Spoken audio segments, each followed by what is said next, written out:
Money गुरु की इस खास पेशकश में आप सभी का स्वागत है। मैं हूं स्वाति रायना। इस बार आम टैक्स पेयर्स को बजट से काफी उम्मीदें हैं, खास तौर पर इनकम टैक्स छूट की सीमा को बढ़ाने से लेकर पेंशन को टैक्स फ्री करने के साथ ही एटीसी एटीडी के तहत छूट को बढ़ाने की सिफारिश है। आज चर्चा करेंगे टैक्स के मोर्चे पर होने वाले संभावित ऐलानों की और मौजूदा व्यवस्था में कहां है सुधार की गुंजाइश और कहां बदलाव की है जरूरत। चर्चा करने के लिए हमारे साथ बेहद ही खास एक्सपर्ट्स जुड़ चुके हैं। परिचय करा दे, टैक्स एक्सपर्ट वेद जैन, नांगिया एंडरसन इंडिया के चेयरमैन राकेश नांगिया और ऑप्टिमा मनी के मैनेजिंग डायरेक्टर पंकज मठपाल। आप तीनों का ही बहुत ज्यादा स्वागत हम करते हैं आज के इस खास कार्यक्रम में। और ये जानना बेहद जरूरी है कि इस साल का जो बजट है चुनावों से पहले आखिरी फुल टर्म बजट है, तो इसलिए कई मायनों में खास होने जा रहा है। राकेश जी, आपसे पहले समझते हैं इस बार का फोकस आपको क्या लगता है सरकार का कहां होगा, क्योंकि कई ऐसी चुनौतियां हैं जिससे अभी भी भारत और दुनिया की अर्थव्यवस्था दो चार हो रही है। कोविड से हम निकल तो गए, लेकिन उसके आफ्टर इफेक्ट्स काफी ठोस तरीके से हम महसूस कर पा रहे हैं। इसमें सबसे पहली बात ये देखना पड़ेगा कि वेदर ये बजट पॉपुलिस्ट बजट होगा या ये रेवोल्यूशनरी बजट होगा। ये बजट है इस last budget for this government, तो गवर्नमेंट इसको कैसे व्यू करती है, कितनी रिलीफ देती है और कितनी कहाँ पर टैक्स नए टैक्स लगाती है। अगर मैं इंडिविजुअल टैक्स पेयर्स की बात करूँ, एक बहुत important 60 to 70% of personal income tax को कॉन्स्टिट्यूट करते हैं और एक ये सेक्टर ऐसा स्पेस है जहाँ इंडिविजुअल आदमी सबसे ज़्यादा हार्डशिप ऑफ टैक्स से सफ़र करता है। पहली चीज़ जो मेरी रिक्वेस्ट है कि जो मेरा टैक्स रेट है वो सीधा एक्चुअली 20% से स्टार्ट होता है from 5 lakh rupees. I think this is a very painful process that मेरे हिसाब से जो टैक्स लगता है it is very very high. This sector, this space, this slab, यहाँ पर गवर्नमेंट को सीरियसली कंसिडर करना चाहिए कि इनको ज़्यादा रिलीफ दी जाए। और दूसरी चीज़ ये भी रियलाइज़ करना चाहिए कि हमारे पास 14-15 फ्रॉम लास्ट 4-5 साल से कोई मेजर रिलीफ नहीं है on taxation for the personal tax people और दिस ब्रैकेट। तो इस ब्रैकेट को, इस स्पेस को गवर्नमेंट मस्ट कंसिडर। मेरे हिसाब से flat exemption should start from 5 lakhs, फिर उसके बाद 10% होनी चाहिए, फिर 20 होनी चाहिए और कम से कम 30% मिनिमम 15 लाख से ऊपर स्टार्ट होनी चाहिए। ये इस सेक्टर को जरूर रिलीफ मिलनी चाहिए। सेकंड, ये हर एक साल की एक डिबेट होती है क्या पर्सनल आदमी को मिले, तो मेरा ये भी इसको कोई एक फिक्स फॉर्मूला में इन्फ्लेशन मॉडल से लिंक कर देना चाहिए कि इसमें जो सस्पेंस है इंडिविजुअल आदमी के लिए वो भी खत्म हो जाए। तो अगर मैं बेसिक एग्जाम्पशन हूँ तो ये एक एडिफाइस है जो मैं एक्सपेक्ट करता हूँ गवर्नमेंट को। और एटीसी एटीडी ये भी 5-5 साल से एटीसी टच नहीं हुआ है, स्टैंडर्ड डिडक्शन टच नहीं हुआ है। यहाँ एक marginal increase visibly government must look into this and give some extra deductions exemption on this space also. ये मेरी आम आदमी के लिए गवर्नमेंट से विनती है और एक्सपेक्टेशन है कि ये होना चाहिए। बिल्कुल राकेश जी, आपने कई एस्पेक्ट्स को यहाँ पर छुआ है और पर्सनल टैक्स स्लैब से जुड़े हुए जो तमाम उम्मीदें हैं, तमाम जो मांग है वेद जी, वो यूनानिमसली मेरे ख्याल से एक्सपर्ट्स की तरफ से भी आ रहे हैं और आम जनता की तरफ से भी आ रहे हैं। और जैसा राकेश जी भी ने बोला, पिछले काफी समय से कोई बदलाव नहीं किया गया। एक नया टैक्स स्लैब 2020 के बजट में इंट्रोड्यूस किया गया था। उससे पहले 2014 में हमने देखा था टैक्स स्लैब में कुछ ट्वीकिंग की गई थी। उसके बाद से लगभग अब 9 साल हो गए हैं, कोई बदलाव कम से कम टैक्स स्लैब में नहीं किया गया। आपकी तरफ से क्या सुझाव है, किस तरीके से टैक्स स्लैब को और ज्यादा इंटरेस्टिंग बनाया जा सकता है, आकर्षक बनाया जा सकता है, और आपको क्या लगता है सरकार की अभी थिंकिंग क्या चल रही है? देखिए क्या है स्वाति जी, आपने बिल्कुल ठीक कहा कि पिछले 9 सालों से कोई सब्सटेंशियल चेंज नहीं है पर्सनल टैक्स के अंदर, और महंगाई बढ़ी है और इन्फ्लेशन की वजह से जो मिडिल क्लास फैमिली है उनका मिडिल क्लास टैक्स पेयर है उसके ऊपर बहुत भारी इम्पैक्ट है। और जो वित्त मंत्री जी ने 2 साल पहले एक न्यू टैक्स रिजीम लगाया था विदाउट डिडक्शन का, जो आज की डेट में बहुत चर्चा चल रही है, मेरा उसके बारे में सिर्फ एक ही कहना है। देखिए उसमें आपने ये तो कहा कि टैक्स रेट कम कर दिए, लेकिन टैक्स का इम्पैक्ट तो वहीं के वहीं रह गया। या तो आप अपने एग्जम्पशन को खत्म कर दीजिए तो आपको डिडक्शन वहां आ जाएगी, आज के डेट में एग्जम्पशन क्लेम कर ले तो आपका टैक्स उतना ही आ जाएगा। तो कहीं ना कहीं वित्त मंत्री जी को अब की बार ये सोचना पड़ेगा कि देखिए पिछले इतने सालों से कोई चेंज नहीं हुई है, और मिडिल क्लास टैक्स पेयर, जैसे नाडिया जी ने भी बड़ा क्लियरिटी में कहा कि वो उसके ऊपर सबसे ज्यादा इम्पैक्ट आ रहा है। आज 2.5 लाख से 5 लाख की इनकम पे 5% और 5 लाख से 10 लाख पे 20% का सीधा स्लैब और 10 लाख से ऊपर 30% का स्लैब, जो हाईएस्ट स्लैब कहा जाता है, वो आ जाता है। तो सबसे ज्यादा छूट देने की जरूरत है इन 3 स्लैब के बीच में, और मेरा ऐसा मानना है इन स्लैब को रीस्ट्रक्चर करना चाहिए और ये सरकार को नहीं सोचना चाहिए कि मेरा टैक्स बेस कम हो जाएगा, क्योंकि आज मिडिल क्लास टैक्स पेयर के हाथ में पैसा ज्यादा देंगे तो उसकी परचेजिंग पावर बढ़ती है, परचेजिंग पावर बढ़ती है तो सरकार को टैक्स और इकोनॉमी की ग्रोथ, एम्प्लॉयमेंट में सब में बेनिफिट होता है। तो मेरा ऐसा मानना है कि जो ये स्लैब 2.5 लाख से कम है क्या हुआ है, अगर 5 लाख नहीं कर सकती सरकार तो उसको 4 लाख पे ले जाए और 4 से 6 लाख रुपए तक के इनकम के ऊपर वो सरकार का जो स्लैब है वो 5% का रहे और 6 लाख से लेके 8 लाख के इनकम पर 10% ले जाए और 8 लाख से ज्यादा नहीं तो 12 लाख तक की इनकम को 20% पे ले जाए और फिर बीच 12 लाख से इनकम को 20% लाख तक इनकम 25% लेके स्लोली बेनिफिट दे। और क्योंकि इस साल जैसे आपने कहा कि इस सरकार का पूर्ण बजट जो इलेक्शन से पहले वो आखिरी बजट होगा और इस साल फॉर्चुनेटली टैक्स की कलेक्शन भी बहुत अच्छी है, इंप्रेसिव है। जो वित्त मंत्री जी ने प्रोजेक्शन की थी वर्ष 2022-23 की, उसके मुकाबले कम से कम ज्यादा नहीं तो 15 से 20% की ज्यादा कलेक्शन की इंडिकेशन नजर आ रही है। तो इससे ग्रोथ देने के लिए बहुत जरूरी है। विश्व में वैसे भी एक आर्थिक मंदी की चर्चा चल रही है, 2023-24 के बारे में काफी चर्चा हो रही है। उसको भी रोकने के लिए बहुत जरूरी है कि मिडिल क्लास टैक्स पेयर के हाथ में ज्यादा से ज्यादा आप छूट देने की कोशिश करें। एक और बात जो आपने देखी होगी आजकल कभी चर्चा रहती है कि हम टैक्स डिडक्शन एग्जम्पशन हटा के इसको हटा दें। मेरा ऐसा मानना है कि ये ऐसी मूव एक काउंटर प्रोडक्टिव मूव है, क्योंकि टैक्स पेयर के लिए अपनी सोशल सिक्योरिटी क्रिएट करना फ्यूचर में, जबकि वो रिटायरमेंट के टाइम में वो बहुत जरूरी है। तो जितनी 80C में आप एग्जम्पशन देते हैं 1.5 लाख रुपए की, उसके बारे में भी वो एक सोशल सिक्योरिटी है, क्योंकि सरकार सभी को सोशल सिक्योरिटी नहीं दे सकती। वो टैक्स पेयर को एक तरीका देती है कि आप आज की डेट में अपना लाइफ इंश्योरेंस ले लीजिए, अगर आप सोल ब्रेड अर्नर हैं, आपको फ्यूचर में कोई पैसा चाहिएगा और उसके लिए आप पीपीएफ में पैसा जमा करा लीजिए, पीएफ में पैसा जमा करा लीजिए, एनपीएस में पैसा जमा करा लीजिए, ताकि जब आप बुजुर्ग हों, सीनियर हो जाएं, आपके लिए वो पैसा आपके लिए काम आए। इसीलिए सरकार कहती है कि मकान बढ़ाने के लिए हम कहते हैं कि हाउसिंग के बारे में, लोन के बारे में इंटरेस्ट की जो छूट देती है वो एक सारे सोशल सिक्योरिटी के मोटिव है।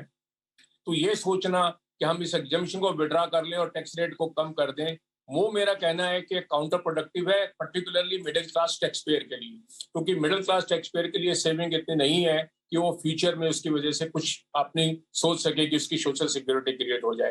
तो ये दोनों का चलना बहुत जरूरी है कि ये 80C की और ये जो हाउसिंग लोन की एग्जम्पशन है, मेडिकल बेनिफिट की एग्जम्पशन है, ये कंटिन्यू करे और इसका टैक्स रेट का जो टैक्स स्लैब की जो रीस्ट्रक्चरिंग है, जैसे मैंने कहा, वो भी करने की बहुत जरूरी है और सरकार को टैक्स बेस की चिंता बिल्कुल नहीं करनी चाहिए।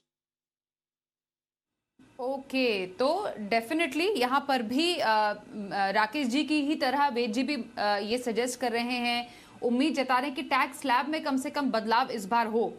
अब पंकज जी, नया टैक्स स्लैब आ गया विदाउट एनी एग्जेम्पशंस, लेकिन ज़्यादा उसको कहते हैं ना भाव नहीं मिला, क्योंकि हम ट्रेडिशनली तो सेवर्स के नेशन है। हमें अच्छा लगता है कि हमारा जो पैसा है, गाड़ी कमाई है, वो कहीं पर सेव हो, उससे हमें कुछ रिटर्न मिले। अब नए एग्जेम्पशन को ऐसा इतना आकर्षक बनाया भी नहीं गया कि उससे कुछ ज़्यादा छूट मिले या उससे कोई फ़ायदा मिले।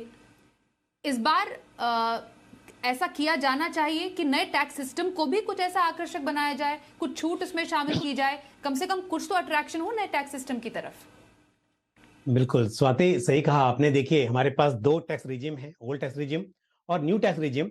अब क्योंकि डिमांड थी पब्लिक की कि आपका जो स्लैब है 5 लाख के ऊपर जाते ही 20% हो जाता है, तो गवर्नमेंट ने बोला ठीक है, हम उसमें काम करते हैं, हम 5 के बाद 10% करते हैं, फिर 15% करते हैं और फिर 20%। तो आपके स्लैब जो है चेंज किए, लेकिन न्यू टैक्स रिजिम में स्लैब तो छोटे हो गए, लेकिन उसमें कोई भी आपको रिडक्शन नहीं मिलेगा, ये भी कंडीशन लगा दी।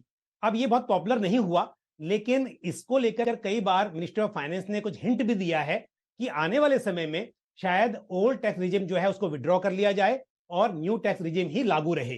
लेकिन मैं तो ये एक्सपेक्ट करता हूं और रिक्वेस्ट भी करता हूं गवर्नमेंट से कि ऐसा बिल्कुल भी नहीं होना चाहिए। वजह यह है, जैसा आपने कहा कि हमारे इंडिया में मतलब ओल्ड जनरेशन जो है वो तो काफी हद तक सेविंग में बिलीव करती है, लेकिन थोड़े से अभी जो मिलेनियल की बात करें तो कई बार वो लोग स्पेंडिंग में ज्यादा विश्वास करते हैं सेविंग के मुकाबले में।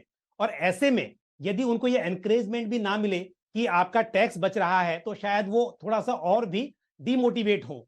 तो मेरा कहना यह है कि जो स्लैब हैं न्यू टैक्स रिजिम वाले वो रहे, ताकि उससे आपको थोड़ा ये सुविधा जो हम अभी शुरुआत में बात चल रही थी कि सीधा 5 लाख के बाद आप 20% पे आ जाते हो, तो जैसा न्यू टैक्स रिजिम में है कि आप 10% में होते हो, उसके बाद में 7.5 के बाद में फिर आप 15 में आते हो, फिर आप उसके बाद में 20 में आते हो। तो इस तरह से वो फायदेमंद तो है, लेकिन साथ में उसमें डिडक्शन भी मिलने चाहिए, यानी कि स्लैब रेट जो हो वो न्यू टैक्स रिजिम वाले हो, लेकिन डिडक्शन की सुविधा उपलब्ध हो। और साथ ही जब हम बात कर रहे हैं डिडक्शन की, तो डिडक्शन में ये 1.5 लाख रुपए का 80C का जो लिमिट है उससे काम नहीं चलेगा, क्योंकि आज की तारीख में 1.5 लाख का जो अमाउंट है इतना छोटा हो गया है कि वो तो बच्चों की स्कूल फीस से ही पूरा हो जाता है, या फिर आपका जो पीएफ कंट्रीब्यूशन है, या फिर होम लोन का प्रिंसिपल, क्योंकि अक्सर घर लेने के लिए लोन लिया ही जाता है तो उसी से पूरा हो जाता है, तो आपको इन्वेस्टमेंट के लिए चॉइस नहीं मिल पाती।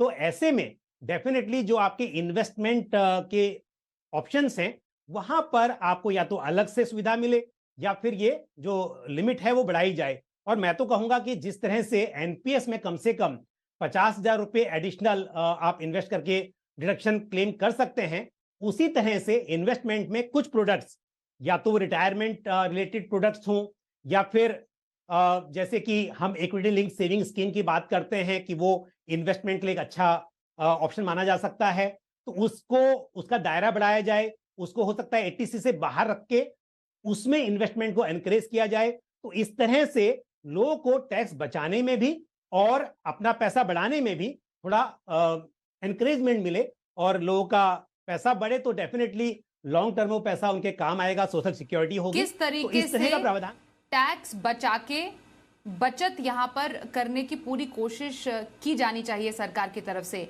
एक क्विक मैं जवाब राकेश जी आपसे लेना चाहती हूं। महंगाई तो बढ़ी रही है, मेडिकल इन्फ्लेशन भी बढ़ता जा रहा है, लेकिन जो मेडिकल इंश्योरेंस में छूट है वो इतने सालों से जस की तस बरकरार है। हमने देखा कोविड के बाद भी अभी भी लोगों को काफी सारी समस्याएं हैं, अस्पताल के चक्कर लगातार लग रहे हैं। यहां पर लिमिट बढ़ाने की जरूरत है। स्वाति, आई थिंक मेरे हिसाब से ये सबसे ज़्यादा इम्पोर्टेंट सेक्शन है जो कि पोस्ट कोविड के टाइम शुड हैव बीन ट्वीक्ड। इसमें जो 25,000 की और सीनियर सिटीजन के हिसाब से एडिशनल जो दी है, इसको गवर्नमेंट ने टच नहीं किया। ये लास्ट ईयर भी हमारी डिमांड थी गवर्नमेंट के पास, और एक्चुअली लोगों ने इंश्योरेंस सेक्टर में सब ने इंश्योरेंस की, अपने लिए की, अपने पेरेंट्स के लिए की, मेडिकल एक्सपेंसेस को अपने आपको रिंग फेंस करने के लिए कि ऐसे कोई मेडिकल इमरजेंसी आती है तो एक हमारी इंश्योरेंस है जो हमारी केयर करती है। ये एक लाइफ को टच करता है, ये पेरेंट्स की लाइफ को टच करता है, अपनी लाइफ को टच करता है, और ये नीड बन गई है, ये नेसेसिटी है पूरे इंश्योरेंस सेक्टर में। आज के कोविड के बाद आई ओपनर है। जो आदमी भी आजकल इंश्योरेंस नहीं करवाता था, सब ने इंश्योरेंस करवानी चालू कर दी है, और ये टचिंग पॉइंट है। It touches the need, it touches my pain, my save my energy, save my life, reimburse my medical expenses, सब कुछ करता है। तो मेरे हिसाब से इस सेक्शन को 100% a request to the government must seriously look into this कि जो ये 25,000 की है, minimum it should be doubled. The insurance cost बढ़ चुकी है, बीमारी बन चुकी है, इंश्योरेंस वालों ने प्रीमियम बड़ा ज़्यादा कर दिया है। तो this section must we request the government to seriously look into this, और ज़्यादा इसमें हमें एग्जाम्पशन की 18D की में मांग राकेश जी आपकी तरफ से आ रही है इस बार के बजट में। बहुत ही क्विक आंसर मैं वेद जी आपसे लेना चाहती हूँ। महंगाई तो बढ़ी है, ब्याज दरें भी बढ़ी है, पर होम लोन पर जो छूट है वो भी जस की तस बरकरार है। लोगों को अगर घर खरीदने के लिए इंकरेज करना है तो जो लोन है उसके इंटरेस्ट पर भी तो छूट बढ़ानी चाहिए। देखिए स्वाति जी, हाउसिंग एक ऐसी चीज है जिससे सोशल सिक्योरिटी, जिन लोग जो मकान लेते हैं, इकोनॉमिक ग्रोथ और देश के एम्प्लॉयमेंट, सब चीजों की समस्या हल करता है। हम ये पता है कि पिछले दिनों में आरबीआई ने 1 साल के अंदर जो बेस रेट है वो 1.5 गुना से ज्यादा हो गया है। जो 4% था वो 6.5% से ऊपर पहुंच गया है। तो जो आपने हाउसिंग लोन की छूट आज की डेट में 2 लाख रुपए साल की दी हुई है, अगर मैं उसी को रेट लगाऊं तो कम से कम 3.5 लाख रुपए की वो छूट हो जानी चाहिए। ये सबसे ज्यादा जरूरी है। हाउसिंग फॉर ऑल जो हमारे प्रधानमंत्री जी का ड्रीम है, वो तभी पूरा हो सकता है कि हम लोगों को ज्यादा से ज्यादा एनकरेज करें हाउसिंग के लिए। और हाउसिंग एक ऐसी चीज है जो अनस्किल्ड लेबर को सबसे ज्यादा एम्प्लॉयमेंट देती है, सबसे ज्यादा इकोनॉमिक ग्रोथ लाती है और लोगों के लिए खुशहाली लाती है। तो अगर आज की डेट में हम एक बार ये सोच लें कि ये छूट टैक्स में जो जा रही है, उसकी भरपाई उसकी जीएसटी की कलेक्शन से, एम्प्लॉयमेंट से, लोगों की इकोनॉमिक ग्रोथ से और हाउसिंग से इतनी भारी गेन होती है। अगर इस बात को ओवरऑल लगा लें तो इसमें बजट में सबसे ज्यादा अगर चीज जरूरी है और हमें आगे आने वाले जो इकोनॉमिक स्लो डाउन की बात हो रही है उसको भी चैलेंज को मीट आउट करना है, तो ये जरूरी है कि हम हाउसिंग को ज्यादा से ज्यादा प्रमोट करें। जो स्कीम है कि 1/4/2023 के बाद जो नया मकान बनाएगा या उसके लिए लेगा होम लेगा, उसके ऊपर 2 लाख के बजाय 4 लाख रुपए की या 3.5 लाख रुपए की छूट मिलेगी। कभी कभी लगता है कि अगर हम ऐसे देंगे तो हमारी टैक्स में कभी कमी हो जाएगी। मेरा कहना है जितनी टैक्स में कमी आएगी, मैं मानता हूँ 20 से 25% टैक्स उस पर कम होगा 1.5 लाख पे एक आदमी का 30,000 का, और ओवरऑल अगर 1 करोड़ लोग उसका बेनिफिट उठाते हैं तो 30,000 करोड़ का, उससे ज्यादा कलेक्शन जीएसटी में आ जाएगी, जो कि आप हाउसिंग की प्रमोट करेंगे। जो कलेक्शन करते हैं हाउसिंग, जो टैक्स पे करना पड़ता है, जो सीमेंट खरीदेंगे, स्टील खरीदेंगे, और जो मकान लोगों के लिए बन जाएंगे, जो उससे एम्प्लॉयमेंट जनरेट होगी, उससे जो परचेजिंग पावर बढ़ेगी, वो बहुत ज्यादा जरूरी है। तो सबसे ज्यादा चीज जरूरी है जो इस बजट में है कि हम इकोनॉमिक ग्रोथ को और देने के लिए अफोर्डेबल हाउसिंग को अगर बढ़ावा देते हैं तो एक तीर से कई निशाने यहाँ पर हो जाते हैं, जैसा वेद जी ने बताया भी।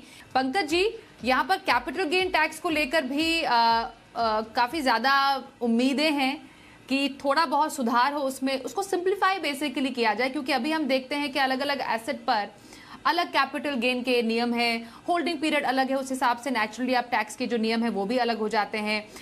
फिर जो आपके पब्लिक है, प्राइवेट बाजार है, वहां पे एंटिटीज पे कैपिटल गेन के अलग नियम है। इसको और थोड़ा सिंप्लीफाई किया जा सकता है। बिल्कुल, यहाँ पर स्कोप भी है सिंप्लीफाई करने का और करना भी चाहिए।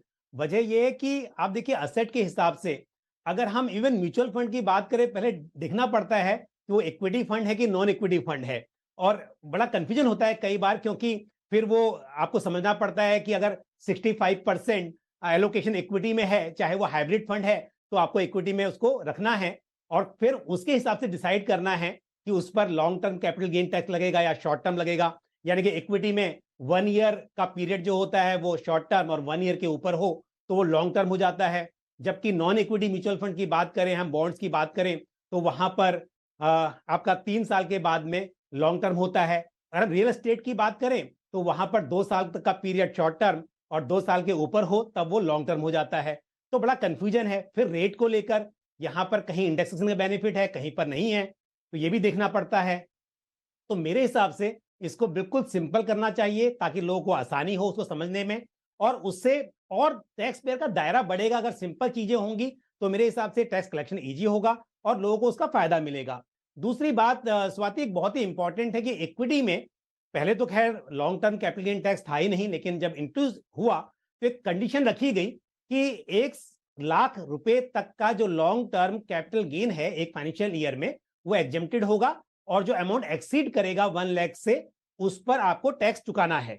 लेकिन क्योंकि अब बहुत सारे डीमैट अकाउंट खुले, बहुत लोगों ने इंटरेस्ट लिया इक्विटी मार्केट में और यहां पर गेन्स भी हुए, तो मेरे हिसाब से ये जो लिमिट है 1 लाख की, ये भी बढ़नी चाहिए। हालांकि इन्वेस्टर्स का तो कहना होता है कि long term capital gain tax withdraw होना चाहिए, लगना ही नहीं चाहिए, बट अगर लगता भी है तो ये जो लिमिट है 1 लाख, ये बढ़कर 2 लाख 3 लाख कुछ ऐसी हो कि कम से कम उस अमाउंट तक टैक्स नहीं लगे, तो लोगों को और इंटरेस्ट आएगा इक्विटी मार्केट में पार्टिसिपेशन। गुंजाइश आप मानते हैं Pankaj G capital gain tax structure में यहाँ पर देखने को मिलने चाहिए आगामी बजट 2023 में, पर कॉर्पोरेट टैक्स राकेश जी, यहाँ पर कैसे बदलाव की गुंजाइश आप देखते हैं?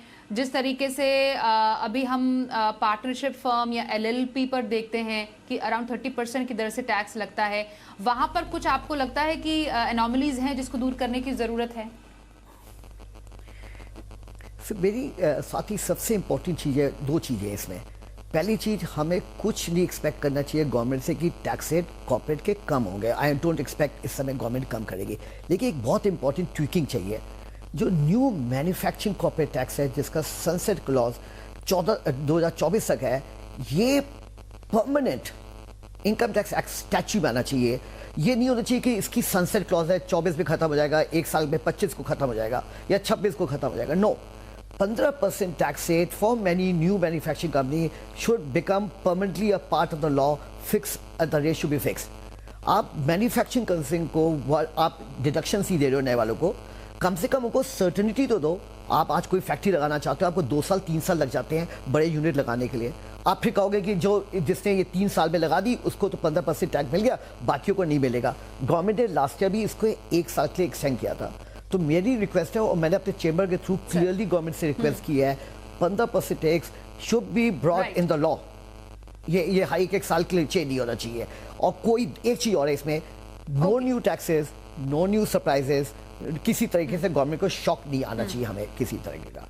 ये मेरी बिल्कुल, तो नो न्यू टैक्सेस की मांग आपकी यहाँ पर मांग है। एक लास्ट पॉइंट वेद जी मैं आपसे लेना चाहूंगी शो के अंत में, क्योंकि इतना ज्यादा बज है around green energy, renewable energy, hydrogen पर काम चल रहा है, तो ग्रीन एनर्जी को भी काफी ज्यादा बूस्ट दिया जाना चाहिए। आने वाले जो साल है मेरे ख्याल से ग्रीन एनर्जी के ही हैं। अब देखिए स्वाति जी, अभी जो राकेश जी ने कहा, पहले मैं उसको कह दूं, हमारा एक ड्रीम है कि हम इंडिया को वर्ल्ड की मैन्युफैक्चरिंग कैपिटल बनाना चाह रहे हैं और इनोवेशन के बारे में बहुत बढ़ रहे हैं और स्टार्टअप की और ये ग्रीन एनर्जी की बात बहुत कर रहे हैं। अगर इसको बूस्ट देना है तो हमें ये मानना पड़ेगा कि इस सेक्टर को, मैन्युफैक्चरिंग सेक्टर को, ग्रीन एनर्जी सेक्टर को प्रमोट करने के लिए आपको ये परमानेंट एग्जेम्पशन देनी पड़ेगी। आज की डेट में जो जियोपॉलिटिकल सिचुएशन चेंज हो गई है और जो चाइना से इंडिया की तरफ एक रुझान बढ़ रहा है और यूरोप और अमेरिका का भी ऐसा मानना है कि there should be alternative to China, उस बात को ध्यान में रखते हुए और इस बात को ध्यान में रखते हुए कि हमें इनोवेशन पे बहुत जोर लगाना है, हमें आज की डेट में एनवायरनमेंट, पोल्यूशन और जो ग्रीन एनर्जी की जो बातें होती हैं इसको प्रमोट करना है। और एक टैक्सेशन बहुत अच्छा टूल है कि हम ग्लोबल कंपनी को यहाँ पर अपने लाके एक अपना बहुत बड़ा क्या कहते हैं कि एक इंडस्ट्रियल रेवोल्यूशन और एम्प्लॉयमेंट जनरेट कर सकते हैं। तो इसलिए जरूरी है कि हम इस सारे सेक्टर के लिए एक 15% का जो टैक्स रेट है वो परमानेंट कर दें कि सब जो भी इसमें आएगा, जिसमें इलेक्ट्रिक व्हीकल भी आएंगे, इलेक्ट्रिक एनर्जी भी आएंगे, स्कूटर्स भी आएंगे और जो ग्रीन हाइड्रोजन की और जो बातें हो रही हैं उस सेक्टर को प्रमोट करने के लिए बहुत होगा। एक मेरा एडिशनल पॉइंट है, रिसर्च एंड डेवलपमेंट, इनोवेशन को बहुत प्रमोट करने की जरूरत है। भारत में बहुत टैलेंट है और उस टैलेंट को प्रमोट करने के लिए उसके लिए जो छूट है और उसके लिए जो वर्किंग है उसमें ये मेरी सब सिफारिश रहेगी सरकार से, की जरूरत है कि इस सेक्टर को भी एक जो सरकार जरूर ध्यान दे। ओके, तो कई सारे सुझाव हैं, कई सारे एक्सपेक्टेशंस हैं जिस पर खरा उतरने के लिए हर कोई उम्मीद कर रहा है कि इस बार बजट में कुछ ऐलान हो। हमारे साथ इन तमाम उम्मीदों को, एक्सपेक्टेशंस को, सुझावों को सामने रखने के लिए हमारे तीनों ही खास मेहमान वेद जैन, राकेश नांगिया, पंकज मटपाल, आप तीनों का बहुत धन्यवाद हम करते हैं money group budget 2023 special episode में शामिल होने के लिए। आज के शो में बस इतना ही, वक्त एक ब्रेक का है। देखते रहिए जी बिजनेस।